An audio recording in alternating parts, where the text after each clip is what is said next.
hech narsaga e'tibor bermasdan prosta tak o'tirganingizda bitta zo'r xabar keladi sizga haligi. Agarda men panda bo'lganimda ham meni yaxshi ko'rib menga uylanish taklifini bergan bo'larmidingiz degan. Endi biz erkak kishilar ham mana videolarni ko'rib ancha pishib qoldik bunaqa savolga. Ha, uylangan bo'lardim, panda bo'lsang ham yaxshi ko'rardim seni.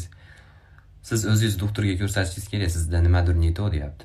Sen doktorga ko'rsatishing kerak o'zingni. Sen berding bu savolni desam, o'qib javob yozmayapti. Men asabiylashyapman. Men sen o'sha savolni berguningcha pandaga uylanish niyatim yo'q edi meni.